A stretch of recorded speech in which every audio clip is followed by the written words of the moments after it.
What's up, everybody? CEO in the making, back with another video. This time we're doing a drop fade tutorial, so let's get into it. So I got the Oster fast feeds, and I just want to show y'all when the lever is up like this, that means closed, and when the lever is down, that means open. So when you hear me saying throughout the video, open and closed, that's what I mean. So to start off, I got the number 2 guard on there. Lever is closed, and I'm going with the grain of my hair. So basically taking the clippers and going over my hair just the same way that I brush it. Going in that same direction, that same pattern.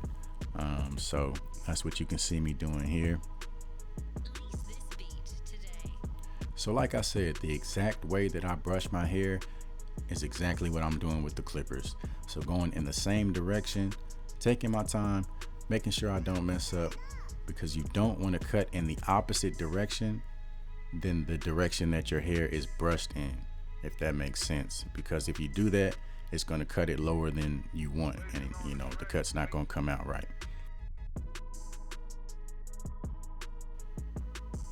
So I like to go over the same areas a few times just to make sure everything is all even and I got all the hair knocked down to the same length. So right here, I'm starting my first guideline. So I'm using my wall peanut trimmers, and I'm going slightly above the ear, and I'm gonna go all the way around.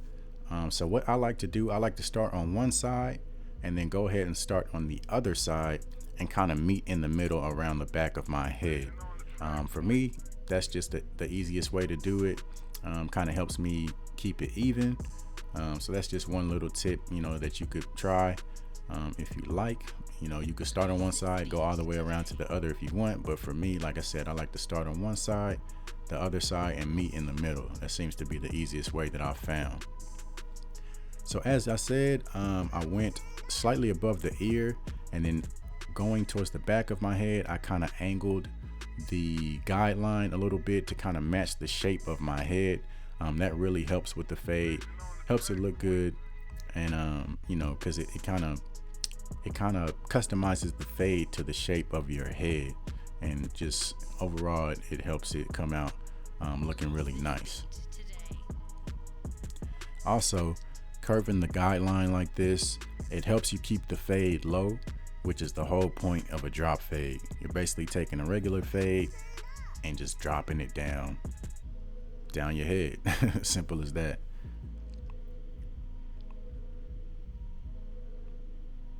All right, so I got that first guideline established. So what I'm doing right here, I have no guard with the lever open, and basically what I'm going to do is just go slightly above that guideline that I just created. So I'm gonna go all the way around, slightly above that guideline, and you can see I'm doing the same thing. I started on one side, went over to the other side, started over there, and I'm gonna try and meet around in the back. Just going slightly above that guideline. You're not doing too much. It's a process. You want to take your time. It's gonna take some practice. And honestly, I'm still getting better at these fades myself. I'm not perfect, but I've gotten to the point where I'm comfortable doing them, and I like how it looks when I'm done. But I definitely have room for improvements, and doing these videos is also helping me out. So I'm trying to help you guys out, and in the process, I'm helping myself, which is cool. So creating these guidelines is the most important part of the whole haircut, because if the guidelines aren't right, then the rest of the haircut is not going to come out right. I kind of compare it to like a math problem. If you have a math problem that's multiple parts, if you get the first part wrong, the whole math problem is going to be wrong. So make sure you take your time with these guidelines, and make sure that you go over them multiple times to make sure that they're all the way right. Make sure the hair is all the way even for each of the guidelines, so that once you get to the fading part, it'll all come together at the end. So right here, I got the number 1 guard lever open, and same process, going just above the other guideline that I just created. So with the number 1, I went a little bit higher Made this guideline a little wider than the previous one. I've come to find that the blend from the no guard open to the number one, at least for me in my hair, is a little more challenging. So to help with that, I made the guideline wider to give myself more space to work with once I get to the point of trying to fade those guidelines. So another important step is to make sure you take breaks periodically to brush the hair back in place, so you can make sure that everything is all even, because when you cut the hair, especially going against the grain, it lifts the hair up, kind of disrupts the hair. So you got to make sure you brush it back down in place in order to get the true picture of, what you're cutting. So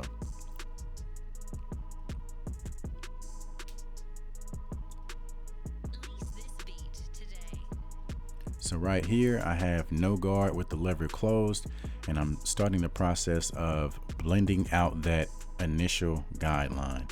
So I'm just barely going up above the first guideline that I created, trying to knock that out, blend that out. So that's what you see me doing here. Again, same process. I started on one side, went to the other. Now I'm working my way around to the back. So you can already see that first guideline is starting to come out as I work my way around. And I'm just doing real short strokes. I'm not going up too high, digging into the rest of the hair. When you're blending these guidelines, again, you're going to take your time. Just nice, steady, short strokes. So right here, I have the number 0 guard with the lever closed, working on that very next guideline. So I'm just going at the line, short, steady strokes. When you're trying to blend these guidelines out, it's important that you don't go too high, because that can potentially create another guideline, which will basically just ruin the process, So just take your time, slow and steady, short, steady strokes. Like I said, just kind of going at that line, until it comes out.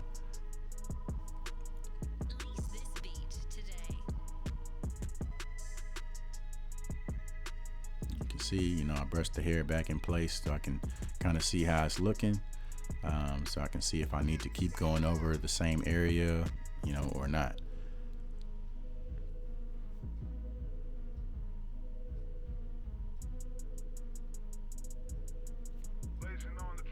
Still got that 0 guard closed, trying to work out the guideline on the other side here. I know you can't really see, but I'm doing the same thing on the other side.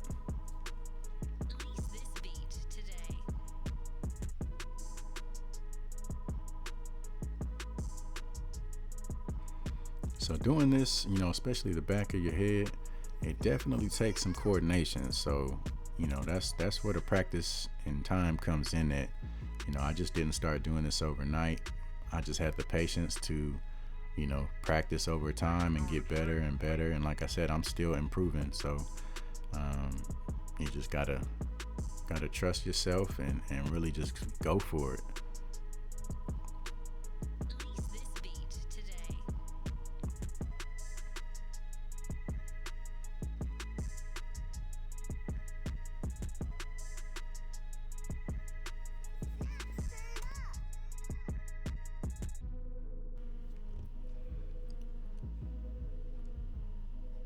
So right here, I have the number 2 guard with the lever closed, and I'm just trying to ease the fade into the rest of my hair. Just trying to ease the blend basically. So I'm not really going all the way up into my hair. On the top of my head, I'm just, like I said, I'm just trying to ease that fade that is going, or ease that transition that's going into the rest of my hair. So that number 2 guard didn't really accomplish what I was wanting it to. So right here, I have the number 1 guard with the lever open, and I'm just going with the grain, trying to ease that transition a little bit more. Now this step is kind of optional. You may not need this step. And that's the thing with doing these fades. Sometimes you have to kind of improvise on the fly and make adjustments. So, right here, I have the number 1 guard, and I'm just touching up a few areas that I've seen that could use some improvement. So with these fades, like I said, sometimes you're going to have to improvise. So these steps are like a blueprint, but sometimes you're going to have to customize that blueprint, based on what you see. There's so many different hair types and styles. You got coarse, medium, straight hair. Sometimes your hair may grow weird in different directions on certain areas of your head. So, that's going to take some practice and getting used to that and understanding what you need to do to make the haircut come out exactly how you want it. So right here, I've started the lineup process. I got my Andes T outliners.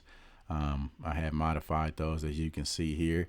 Make sure you check out that video as well, where I show you how to modify the Andes T outliner.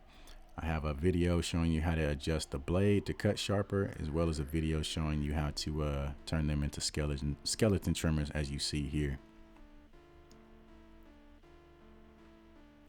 So I like to start with the front of my hairline, and I really just, take my time, tap the hairline, being, gentle. You don't have to dig with the trimmers, touch the hair and kind of go from there, all the way across. So right here, you see I'm working on my arch. And you can see I'm using the corner of the blade. When you're working the arch area on your lineup, you can't use the entire blade, because in order to achieve that curve, you got to use the edge. If you use the entire blade, it's going to come out square instead of a curve. So you just got to practice that. So I'm working on the other side. I know you can't really see, but I'm just doing the same thing over there. I'll make sure to put the links in the description where you can purchase these products, the Oster Fast Feed Clippers, as well as the Andes guards that I used, the purple magnetic guards, as well as the Andes T outliner trimmer that I'm using right here to do the lineup.